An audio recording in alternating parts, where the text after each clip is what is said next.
Assalamualaikum warahmatullahi wabarakatuh. Perkenalkan, nama saya Raja Kapitan Diningrat, NPM 19211146. Izin saya sedikit merangkum atau menjelaskan, presentasikan hasil rangkuman saya yang berjudul pengertian pasar modal.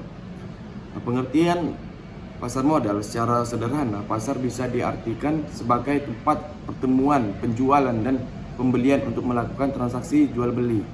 Pasar modal memperjualbelikan efek seperti saham, obligasi, duplikatif, dan reksadana. Perusahaan yang membutuhkan tambahan modal usaha bisa menjual sebagai sahamnya melalui pasar modal atau menerbitkan surat utang. Pasar modal adalah pasar tempat memperdagangkan sebagai instrumen keuangan jangka panjang yang bisa diperjualbelikan.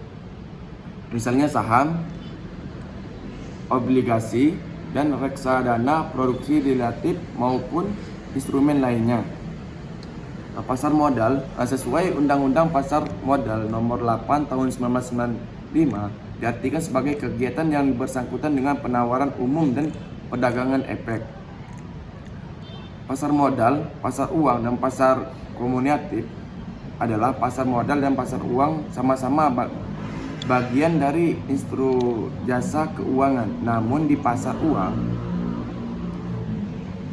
uang instrumen yang diperdagangkan adalah surat berharga yang memiliki jangka waktu pendek, maksimal 1 tahun. Sedangkan itu di pasar modal, instrumen yang diperdagangkan adalah surat berharga berjangka waktu panjang atau lebih dari 1 tahun. Dan selanjutnya jenis-jenis pasar modal. Ada jenis-jenis pasar modal, ada dua, pasar perdana sama pasar sekunder.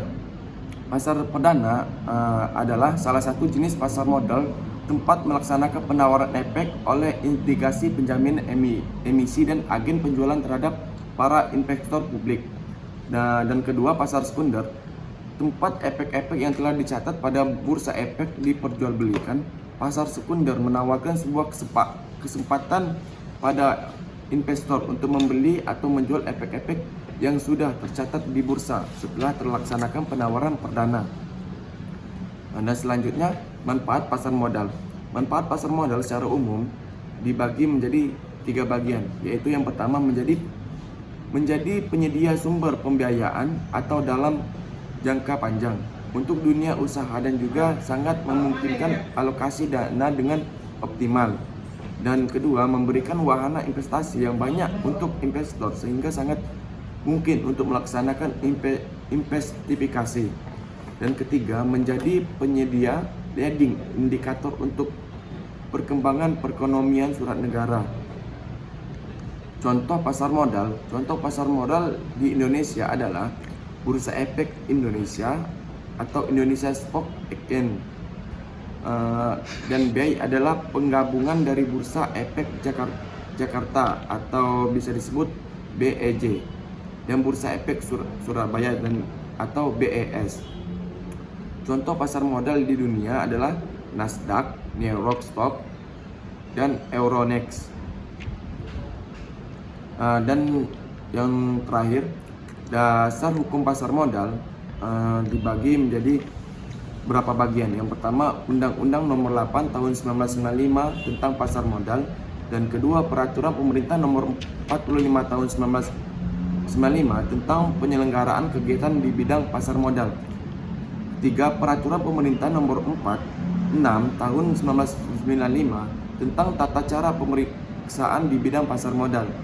Keempat, Surat Keputusan Menteri Keuangan Nomor 645 KMK 010/1995 tentang pencabutan Keputusan Menteri Keuangan Nomor 1548 Tahun 1990 tentang pasar modal.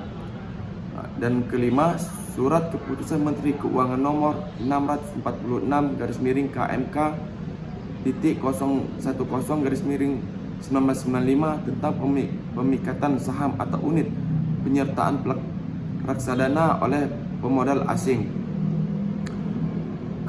Dan ketujuh, keputusan Presiden nomor 107/1999 tentang perusahaan atas Kepres nomor 97/1993 tentang tata cara keputusan Presiden nomor 115/1998. Terima kasih. Mungkin itu saja rangkuman dari saya. Apa ada kesalahan saya mohon maaf. Kepada Allah saya mohon ampun. Wabillahi taufiq wal hidayah. Wassalamualaikum warahmatullahi wabarakatuh.